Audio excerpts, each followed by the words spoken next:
मोहनदास करमचंद गांधी का जन्म 2 अक्टूबर 1869 को हुआ था। यह दिन भारतीय इतिहास में एक महत्वपूर्ण तिथि बन गया। उनका जन्म स्थान गुजरात, भारत के एक तटीय शहर पोरबंदर में था। यह शहर अपने ऐतिहासिक और सांस्कृतिक महत्व के लिए जाना जाता है। उनके पिता करमचंद गांधी पोरबंदर के दीवान थे। वह एक सम्मानित और प्रभावशाली व्यक्ति थे जिनका समाज में एक महत्वपूर्ण स्थान था। उनकी माता पुतलीबाई एक अत्यंत धार्मिक महिला थीं। उनका जीवन सरलता और भक्ति से भरा हुआ था। गांधी की परवरिश ने उनमें मजबूत नैतिक मूल्यों का संचार किया। उनके परिवार ने उन्हें सत्य और अहिंसा के महत्व को सिखाया।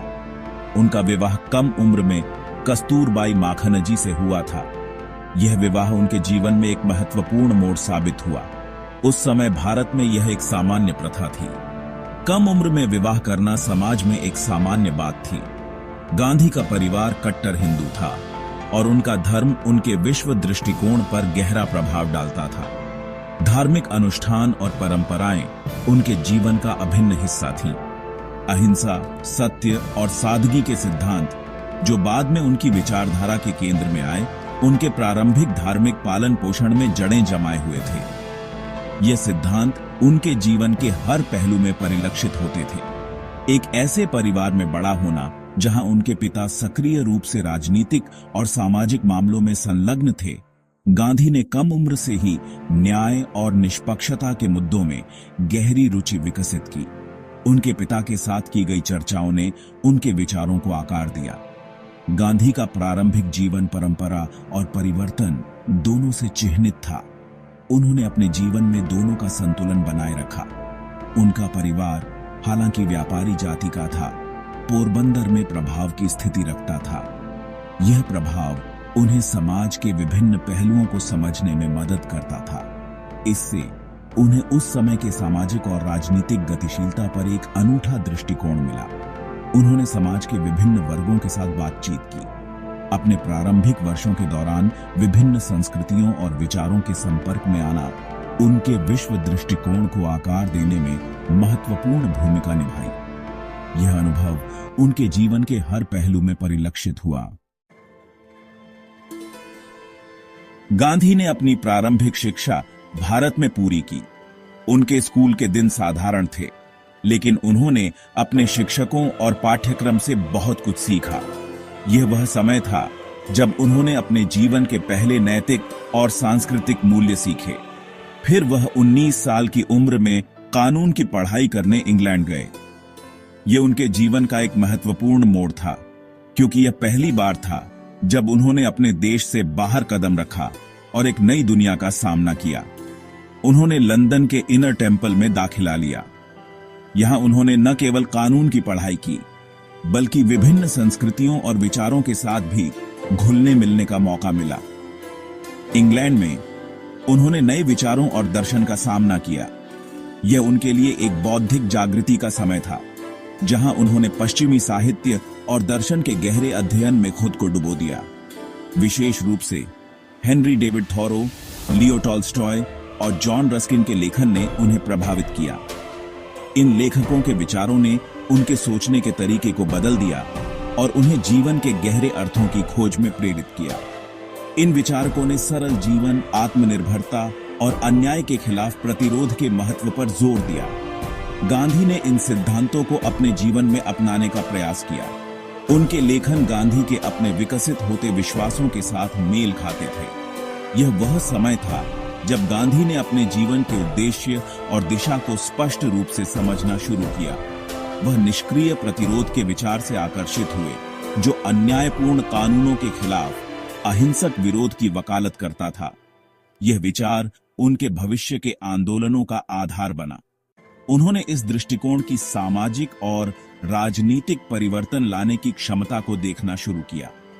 यह उनके लिए एक महत्वपूर्ण खोज थी, जिसने उनके जीवन के कार्यों को आकार दिया। उन्होंने सभी धर्मों के प्रति गहरा सम्मान भी विकसित किया।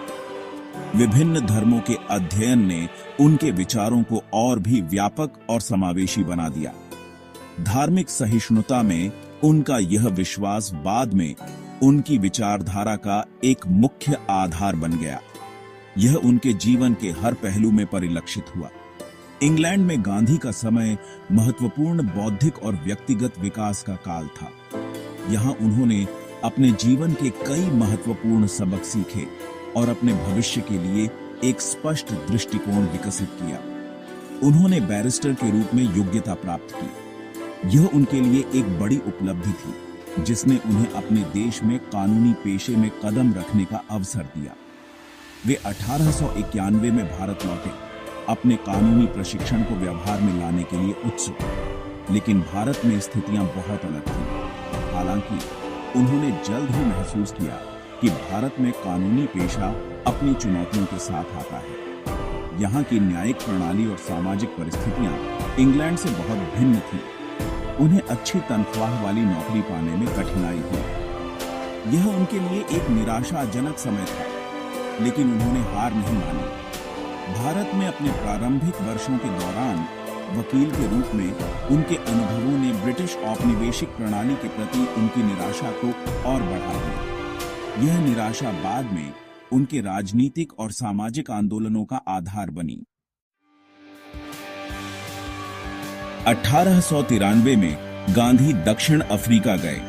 यह यात्रा उनके जीवन का एक महत्वपूर्ण मोड़ साबित होने वाली थी। उन्हें एक कानूनी मामले पर काम करने के लिए 1 साल का अनुबंध दिया गया था। इस दौरान उन्होंने दक्षिण अफ्रीका के समाज और उसकी जटिलताओं को करीब से देखा। दक्षिण अफ्रीका में गांधी का समय उनके जीवन में एक महत्वपूर्ण मोड़ साबित हुआ। यहाँ उन्होंने विभिन्न समुदायों के साथ बातचीत की और उनके संघर्षों को समझा। यहीं पर उन्होंने पहली बार नस्लीय भेदभाव की पूरी क्रूरता का सामना किया। यह अनुभव उनके लिए एक गहरा आघात था।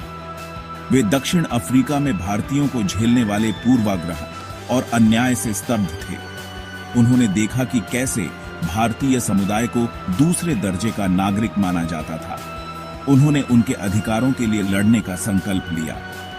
गांधी ने महसूस किया कि यह लड़ाई केवल उनके लिए नहीं, बल्कि सभी उत्पीड़ित लोगों के लिए थी। दक्षिण अफ्रीका में भेदभाव के अनुभवों ने ट्रेन से फेंके जाने से लेकर अलग अलग डिब्बे में जाने से इनकार करने तक उनके प्रतिरोध की भावना को प्रज्वलित किया।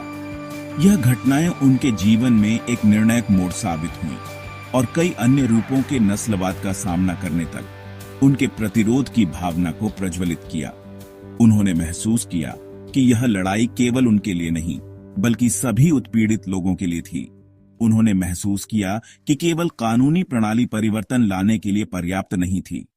उन्हें एक व्यापक और अधिक प्रभावी दृष्टिकोण की आवश्यकता थी। उन्होंने प्रतिरोध के नए तरीकों का पता लगाना शुरू किया, थॉरो और टॉल्स्टॉय के लेखन से प्रेरणा लेते हुए। इन विचारों ने उनके दृष्टिकोण को और भी मजबूत किया। दक्षिण अफ्रीका में ही गांधी ने सत्याग्रह का अपना दर्शन विकसित किया, जिसका अर्थ है सत्य बल या आत्मा बल। यह दर्शन उनके जीवन का एक महत्वपूर्ण हिस्सा बन गया। सत्याग्रह एक अहिंसक प्रतिरोध का रूप था, जो अन्याय पर विजय पाने के लिए सत्य और प्रेम की शक्ति पर जोर देता था। यह एक नई और क्रांतिकारी सोच थी।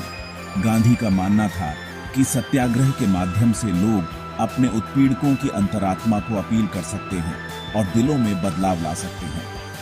यह विचार उनके जीवन और कार्य का मूल मंत्र बन गया।